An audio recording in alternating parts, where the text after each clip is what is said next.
Marissa. Marissa sits next to me at work. Yeah, in the exact same location that I'm sitting next to you right now. We're also like low-key best friends, and she's the best. Thank you, Max, for that marvelous introduction. So I was gonna watch Hocus Pocus recently and review it, and she was like, oh my god, Hocus Pocus is the best. I'm obsessed with it. I can't stop watching it. So I was like, so we have to watch it together. So basically, this movie is about like some witches back in the 1600s, and they're crazy as fuck, and they're trying to like kill children so that they can stay young forever, right? They're like, I'm gonna feed you the potion, you're gonna drink it, I'm gonna be young and beautiful. But then the townspeople are like, fucking burn witches, and even though back in the day that was super fucked up and wrong most of the time, in this movie it's accurate. Yep. Salem witch trials, sorry, it was really, really horrible in real life, but in this movie, it's too true. It's the truth. One All Hallows Eve, when the moon is around, a virgin will summon us from under the ground. We shall be back, and the lives of all the children shall be mine. They get hanged, they come back from the dead 300 years later in modern times, try to kill all the children so that they can like stay young and beautiful because they're only back for one night. What happened? A virgin lit the candle. A virgin has to light the candle. That is one thing about this movie that it's just like, I don't feel like I understood as a kid, is why is there so much obsession around virginity? It's such a joke too. It's like every 20 minutes I feel like there's a joke about the virgin who lit the candle. Are you a virgin? Yeah. Toxic masculinity in this movie is real. Another big takeaway from this movie is that the women were great, even though the women were also witches. The women are always great and the women are always witches. Mood.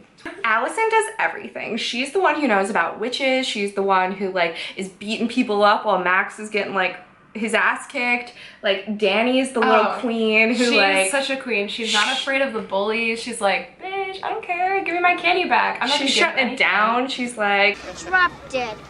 Moron. Stuff it, zit face. You're the ugliest thing that's ever lived, and you know it. 9-year-old Dani is now my 25-year-old goals. Literally, my notes are even worse than your notes. You want to hear what I wrote down? Max does nothing. When the sisters come back, it's all Dani and Allison being queens. All of the men are stupid. oh my god, I love you. Oh, come on. It's just a bunch of hocus pocus. How did you feel about this movie as a kid? Did you think it was scary, or did you think like... No. So I was obsessed with every witch movie ever. I thought every witch movie was so cool. Harry Potter, like Charmed, Hocus Pocus. I was like, oh, I need to be a witch. I was never afraid. I was like, I want to be them. That's me. Meanwhile, I was like fucking horrified of this movie as a child. Especially when they like try to cast the spell on him and they're just like... Twist the bones and bend the back. Trim him of his baby fat. Give him fur black as black, just like this. I feel like when you watch back as an adult, I'm just like, wow, this was really campy. And like the whole movie's a joke.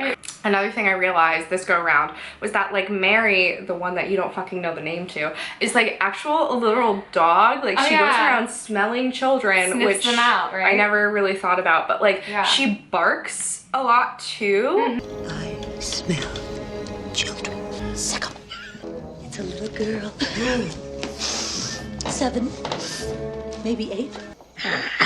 And then another thing I realized this watch is that Sarah Jessica Parker's character is a literal pedophile. Like, she is way too into these kids. Oh, let us play with her.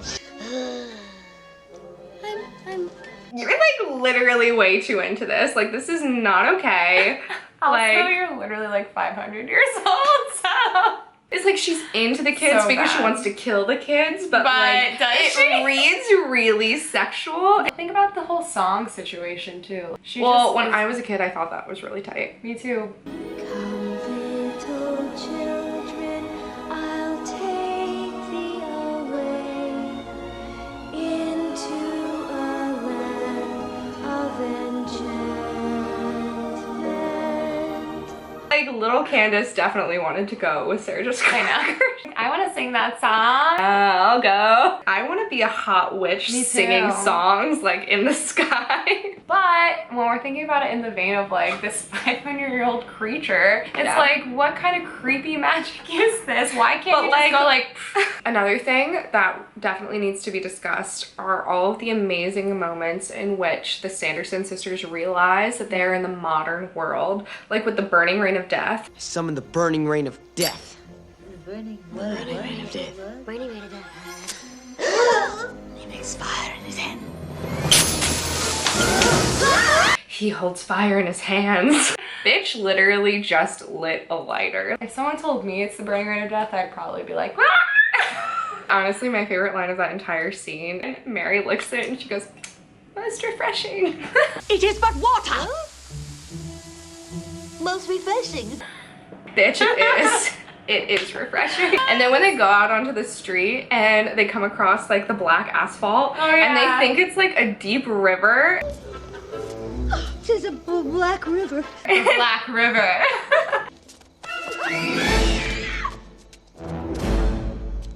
Tis firm.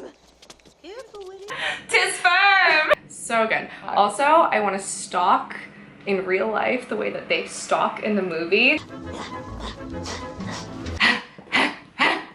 The calming circle is such a mood. I suggest we form a calming circle. I am calm. Homegirl, You're not. also me. We have to talk about the Satan scene. So, just some context, Gary Marshall, who plays Satan, directed The Princess Diaries and also Pretty Woman and Runaway Bride and a bunch of other Julia Roberts rom-coms that don't need mentioning, but Didn't know that until today. brilliant director. Also, Penny Marshall, who plays the wife, is his sister. I want you to meet the little woman. He has a little woman. Starred as Laverne in Laverne and Shirley. Didn't know that either. I don't know how they got involved in this film, Why? why they made these cameos, but I need to live for know. them. And the poor wife's like running down the stairs like, hey, I lost 5 pounds. That's like, the most tragic part of maybe the whole movie. Me, I lost 5 pounds according to the bed. Tart face, take your clock bars and get out of my house. Like literally, I cried at the end when Thackeray gets reunited with his sister, but that's the most tragic part of the whole fucking movie. But there's also that smart little part at the end where they're like with the master, and then like the little kids who are trick-or-treating are dressed up as the Sanderson sisters and they steal their broom. That is just so meta, like kudos. And then that So leads cute. to when they have to fly again. We fly. On what? We fly into the night.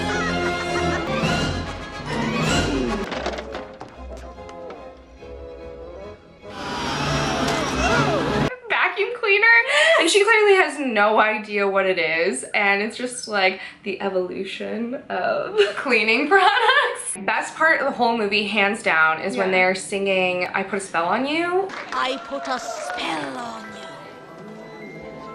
And now you're mine. I honestly like remember watching and just be like, ooh, fun musical number. But Yeah, like I had no concept of like what was happening in the plot or Yeah, why why? she was singing. I was just like, oh yeah, she's singing and it's great. I put a spell on you. And now you're gone.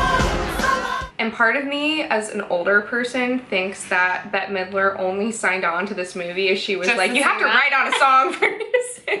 What's up? What's up? What's up? What's up? Bette Midler risking it all for this iconic musical number is like my vibe throughout the entire October. So I just feel like I just have a lot of I feelings. feel like I love this movie and there's so many haters, and to my haters I have to say, sucks to suck.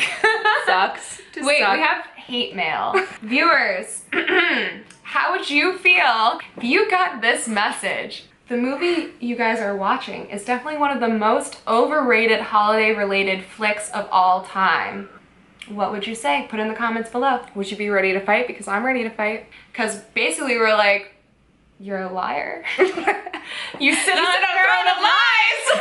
I honestly spent the entire weekend avoiding watching the movie so that the first time I watched it in 2018 in October would be with Candace for you guys for this vlog. Yeah. And it's so worth it because watching it I was like, oh my god, I'm so happy. Worth It was so good. Go watch Hocus Pocus. It's not sponsored, but Watch it could be. go watch my other videos, subscribe to my channel, go check out Marissa's info, like follow her below on her social account. She's the best. And if you like hair, you'll like me.